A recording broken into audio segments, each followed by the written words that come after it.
This is Tarteso, a planned community in the Arizona desert, nestled near the White Tank Mountains. It's located in the city of Buckeye, about an hour drive west from Phoenix. The closest grocery store is miles away. Still, during the housing boom of the early 2000s, developers bought acres and acres of land here. The idea was cheap land, and therefore builders could sell entry-level houses. Mark Stapp is a Phoenix real estate expert who has developed more than 10,000 lots for home builders. He also teaches at Arizona State University. He said in 2005, the housing market exploded in Arizona. That year alone, there were 65,000 new housing units started. Just to put that into perspective, this year it's expected 17,000 houses will be built. Regardless of size. Phoenix land appraiser Paul Johnson says at the time, people didn't just buy one house, they bought two for bragging rights. People were waiting in line to buy houses. They actually had lotteries, and people was, yay, I got a number so I can buy one of these houses. Winnipeg's former mayor and former chief administrative officer also bought property during the real estate boom. Their lawyer says Sam Katz, Phil Sheegl, and their co-investors purchased a parcel of land in Tarteso in 2005. They paid $2.7 million for approximately 25 acres. By our math, that works out to about $107,000 American an acre, or about $125,000 Canadian at the time. But everything changed near 2008. Market mayhem.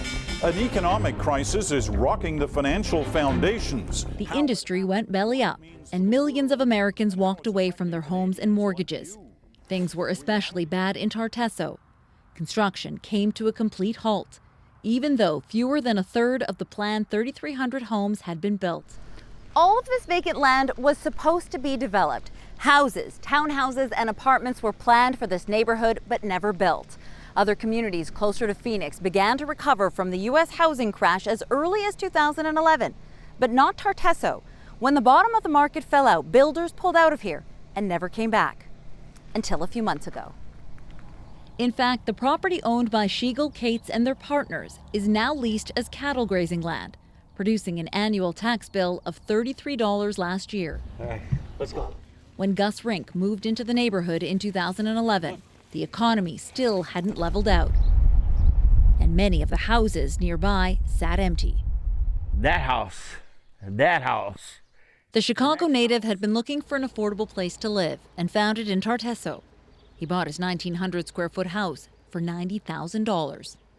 I was watching a lot of people moving out of their places.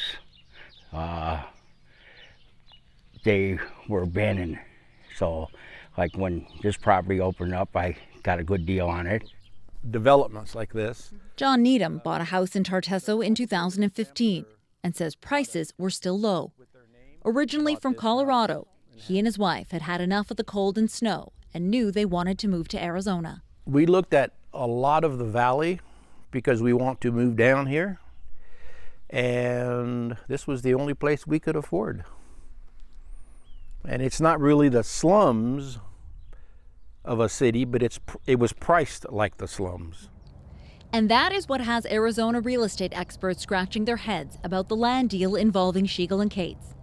Winnipeg lawyer Robert Tapper said in 2011, Armic Babakanians, the contractor hired to build the Winnipeg Police Headquarters, had signed a $327,000 deal with his clients for interest in what CBC calculated to be about an acre of raw land in Tarteso.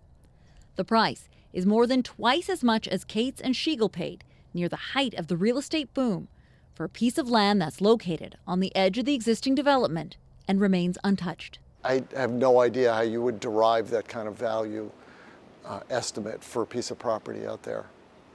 I don't know how you get to that number. And even though it said raw land? Phoenix land appraiser Paul Johnson and his colleague Thomas Carson searched a database and were unable to find another piece of raw land sale in the area for that high a price tag in 2011. It would be way above all of the other transactions that you might find of similar property types. Details of the land deal were made public in response to RCMP allegations.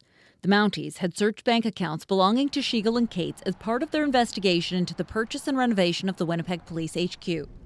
In court documents filed in June 2016, the Mounties alleged that Sheegl committed breach of trust by accepting a $200,000 secret commission for showing favor to Babakanians in the construction project. Sheegl then shared the payment with Katz, but there are no allegations of criminal wrongdoing against the former mayor. Tapper said the check was not a bribe, but a down payment on a piece of land. He even provided CBC with a copy of a bank statement showing a $127,200 deposit to Samuel Michaels Properties, Inc., a Nevada-registered company owned by Katz. He said that represented the balance Babakanians owed for the land purchase and pointed out a debit for $63,600 to demonstrate Katz gave Sheegl half the proceeds. Here's what he said about it in a January 25th interview. The RCMP did its usual, inimitable, sloppy, unresearched, unthought-out job. The only record of the deal is a handwritten trust agreement signed by Sheegl and Babakanians. Tapper said his clients sealed the deal in 2011 through a handshake, then got around to putting it on paper the following year. If you have significantly overpaid for it. Arizona real estate lawyer Grady Gamich Jr. said in the 40 years he's practiced law in Phoenix, he's never seen anything like it. The fact that it's handwritten and it isn't notarized, it doesn't appear to have been drawn up by a lawyer, makes me wonder if this was done in great haste in anticipation of doing a more formal document later on. To be clear, none of the experts we spoke to suggested that this was a secret commission, but they did question the price tag of the deal. In an email to CBC, Robert Tapper said his clients are holding on to the land as growth in the West continues to climb and will wait till critical mass is achieved before selling or developing it. He also said Babakanians should get a return of at least what he paid when they sell the land. RCMP have not laid any charges and say the investigation is still ongoing. Caroline Bargood, CBC News, Buckeye, Arizona.